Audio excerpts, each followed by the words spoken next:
Hello Sagittarius, it's Yvonne here from the Aussie Goddess to do your December reading. Because things are so out of whack at the moment, I'll just put these up as I can and do them as I'm going. So yours is here.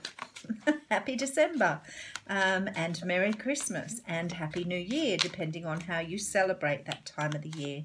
It's very, very much a family time for my family, so Christmas is just a little bit of a bonus. It's nice to have everybody together. Thank you so much for subscribing to my channel. I continue to grow. I continue to be in awe of this whole event. So thank you. If the readings don't resonate with you, please make sure that you check out your natal chart planets before you move on. Okay, we're using the Hanson Roberts deck.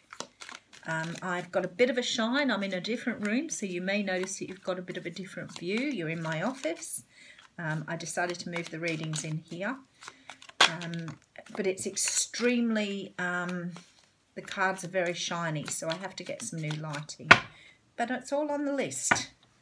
Okay, Sagittarius, Four of Pentacles coming up here. Now, the Four of Pentacles is a card which talks about hanging on. It talks about not letting go. Sometimes this can be because it's pentacles. Sometimes it signifies that you're hanging on to money. You may be trying to save up. Things may be very tight for you at the moment.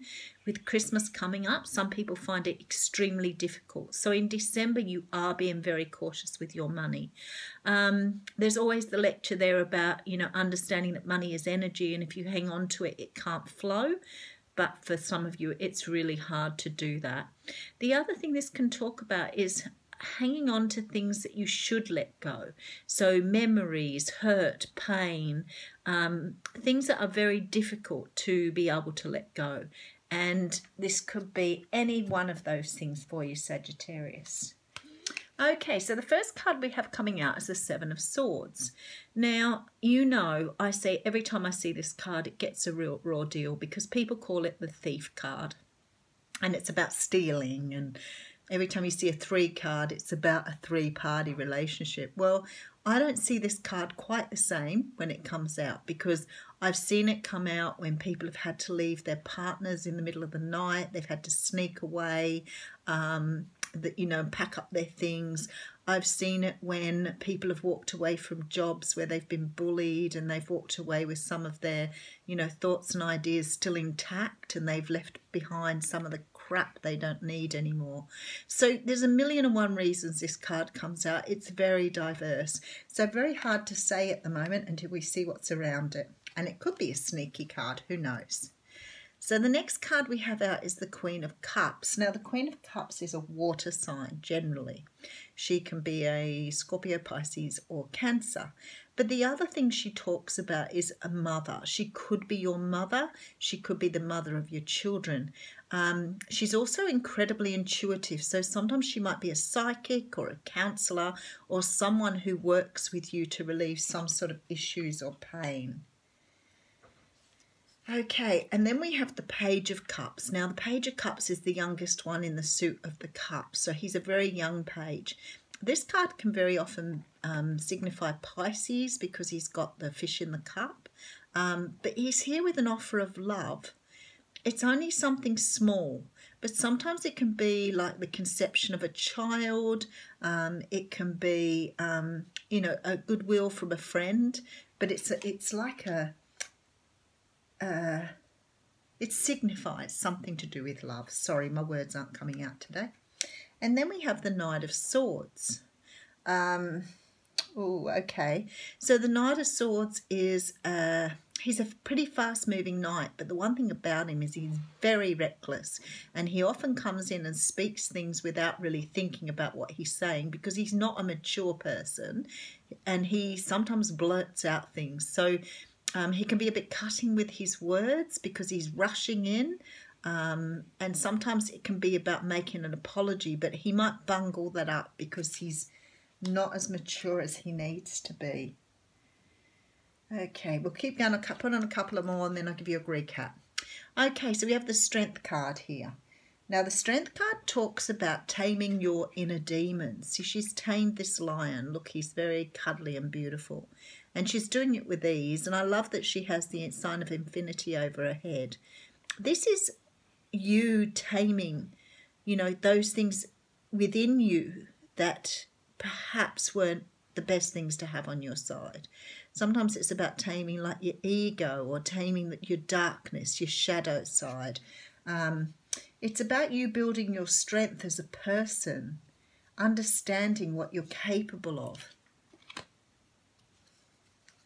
Okay, and then we have here the Eight of Cups. Now, the Eight of Cups talks of moving away from a situation. You're on your way to find some sort of emotional fulfillment. It doesn't mean you're gone forever. It means that you've gone to find something, and you could be back, but you're temporarily out of the picture. Okay, and then we have the Ace of Cups. Yeah, but I thought this was going to be a love reading. So we do have a love reading for you, Sagittarius. Okay, I can tell you what's been happening here.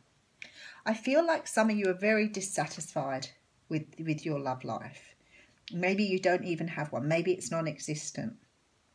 The thing is, some of you are already in love with someone that you haven't told that you're in love with yet. And for others of you, you're just starting out in a relationship where you're already feeling very, very strong feelings for someone. Whatever way it goes, you're ready here to move in and tell someone how you're feeling. The thing is, you're trying to pull yourself together in this sort of Strength card to have the courage to move forward on this, because you're not sure what approach is going to be best in this time. You know you want to offer the cup. You could be offering the cup to a water sign with these cards here, quite possibly an air sign as well. The thing is, it's like you keep taking time out to think about this. You keep sort of moving away from this person in order to try and find the best approach. And I think the Knight of Swords is saying here, it doesn't matter, you know, if you're going to blurt it out and tell someone how you feel, so be it. You know, nobody minds if you scream at them that you're madly in love with them because you don't know how to do it. So there's like a fear here. You're feeling it's almost like you're feeling childlike in moving forward with this, and you keep moving away in order to try and find out how you're feeling. You'll go forward for sure. Okay, so we have the Seven of Rods here. Okay, so this just sort of talks about defensiveness. I'm not sure. Maybe you've tried talking to this person before and you haven't had the best reception.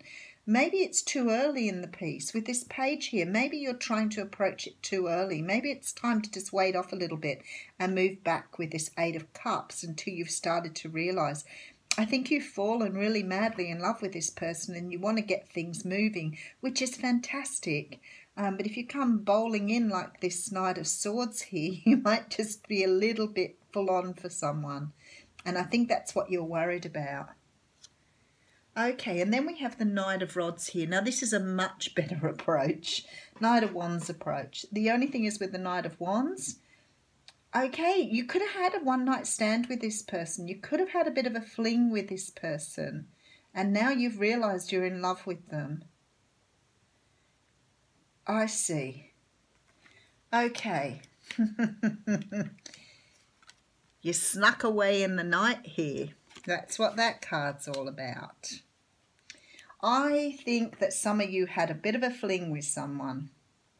A bit of a one-night stand, some sort of fling here.